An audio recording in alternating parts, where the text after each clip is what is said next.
So hey guys, welcome back to By Tap Tech. और आज की इस वीडियो में हम बात करने वाले हैं, एक तो एप्पल हमसे इतना ज़्यादा चार्ज करता है और स्टिल एप्पल के फ़ोनों के अंदर हमें कम रैम देखने को मिलती है, और जो अदर मैन्युफैक्चरर्स होते हैं उनके फ़ोनों में हमें ज़्यादा रैम देखने को मिलती है। बट स्टिल कभी कभार हमें ऐसा भी फील होता है कि उसकी कम रैम होने के बावजूद भी एप्पल हमें ज़्यादा अच्छी परफॉर्मेंस दे रहा है। तो ऐसा क्यों हो पाता है, तो इसके बारे में हम बात करेंगे। सबसे पहले पिक करेंगे हम एंड्रॉइड यानी जो अदर मैन्युफैक्चरिंग कंपनीज है उनको, और फिर बात करेंगे अपने एप्पल की। तो सबसे पहले बात करते हैं जो अदर मैन्युफैक्चरिंग कंपनीज है, जैसे कोई भी आप ले लो, सैमसंग हो गया, एमआई हो गया, रियलमी हो गया, एचटीसी वगैरह, जितनी भी कंपनी है सारी आ जाती हैं।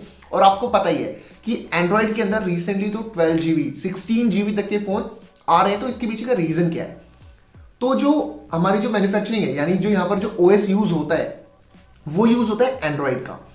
एंड्रॉइड अब जो बेसिकली बना हुआ है, ये बना हुआ है जावा के ऊपर।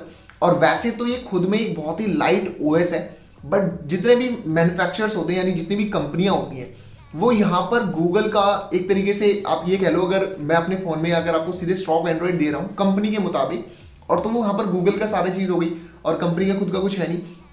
तो इस चीज़ को छुपाने के लिए और अपनी एक छाप देने के लिए कंपनी उसके ऊपर अपनी स्किन डालती है, जो कि बहुत ज़्यादा हैवी होती है। जैसे कि आपको पता होगा MIUI, और अगर हम वन प्लस की बात करें तो ऑक्सीजन ओएस, पर ऑक्सीजन ओएस फिर भी बहुत सही है। और अगर बात करें हम सैमसंग की, तो यहाँ पर आपको वन UI देखने को मिलती है।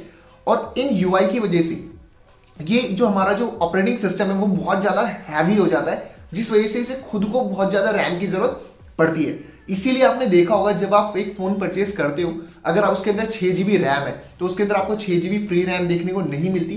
कुछ रैम पहले से ही ऑपरेटिंग सिस्टम ने कंज्यूम करके रखी हुई होती है। और रैम का हिसाब क्या है, देखो जैसे इसे इस तरीके से समझते हैं, अगर मुझे कोई भी ऐप चलाना है तो पहले से स्टोरेज से निकाल कर रैम के ऊपर रखना पड़ेगा, तब वो मेरा जो भी ऐप है तब वो मेरा प्ले होगा, तब वो फंक्शन करेगा। तो ये होता है रैम का सिनेरियो। और जितनी ज़्यादा रैम खाली होगी मैं उतना ज़्यादा उसे अच्छी तरीके से चला पाऊंगा बेसिकली। तो इसलिए हमें क्या होता है, एंड्रॉइड के फ़ोनों में ज़्यादा रैम की ज़रूरत होती है। और एक और रीज़न भी है इसका, क्योंकि जो एंड्रॉइड है, यानी जो एंड्रॉइड है ऑपरेटिंग सिस्टम, वो सिर्फ किसी भी एक फ़ोन के लिए नहीं बना हुआ या फिर किसी भी एक कंपनी के लिए नहीं बना हुआ। उसे अलग अलग कंपनीज यूज़ करती हैं और उसके अंदर आप बहुत सारे हार्डवेयर यूज़ कर सकते हो, जिस वजह से वो थोड़ा हैवी भी हो जाता है वहाँ पर भी। बट अब बात करते हैं अपने iOS की। जब बात आती है iOS के ऑपरेटिंग सिस्टम की, तो ये बना हुआ है स्विफ्ट के ऊपर। और क्योंकि iOS आपको ज़्यादा इधर उधर जाने की इजाज़त नहीं देता, यानी इसका जो आप कह सकते हो इकोसिस्टम है वो बहुत ज़्यादा क्लोज है, यानी एप्पल आपको हर चीज़ करने की इजाज़त नहीं देता जो कि आपको एंड्रॉयड में देखने को मिलती है। इसी वजह से जो एप्पल है वो बहुत ज़्यादा ऑप्टिमाइज है, और iOS सिर्फ आपको आईफोन्स में ही देखने को मिलता है, जिसकी वजह से वो इतना ज़्यादा ऑप्टिमाइज है और उसे पता है कि हमारा कौन सी चीज़ कितनी रैम ले रही है। और यहाँ पर गार्बेज कलेक्शन नाम की कोई भी चीज़ नहीं होती, जिस वजह से एप्पल बहुत ज़्यादा अपनी रैम बचाता है। और अगर बात करें iOS की, तो इसके ऐप भी स्विफ्ट के ऊपर ही बने होते हैं।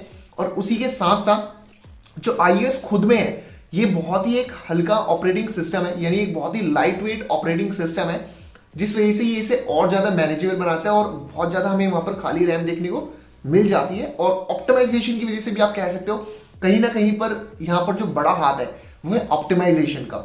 और इसी वजह से जो एप्पल है वो कभी कभार एंड्रॉइड फ़ोन से भी आगे निकल जाता है, बेशक यहाँ पर 12 GB रैम क्यों ना हो और एप्पल की यहाँ पर सिर्फ 6 GB रैम क्यों ना हो। तो यही रीज़न है, आपने देखा होगा कि आपको एंड्रॉइड तो 16 GB तक देखने को मिल जाते हैं, पर अगर मैं यहीं पर बात करूँ एप्पल की, तो मैक्सिमम रैम जो आपको देखने को मिलती है यहाँ पर वो है 6 GB। वो भी जो अब आया लेटेस्ट फोन उसके अंदर आपको देखने को मिलती है, वरना इससे पहले तो एप्पल अपना 4 GB से ही काम चला रहा था। इसीलिए कुछ कंपनियां अपने पैसे बचाने के लिए भी आप कह सकते हो कि स्टॉक एंड्रॉइड की तरफ जाना पसंद करती हैं, ताकि उनके फोन में कम रैम भी अगर होती है तो यहाँ पर आपको वो अच्छी परफॉर्मेंस दे पाए। इसलिए ये चीज़ आपको बजट रेंज में ज़्यादा देखने को मिलती है।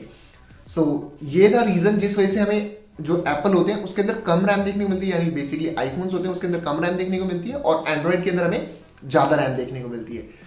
ये थी आज की हमारी वीडियो। और अगर आपको ये वीडियो पसंद आई तो please hit that subscribe button और बेल आइकन को भी दबा देना, ताकि आपको हमारी वीडियो की सारी नोटिफिकेशन टाइम पे मिलती रहे।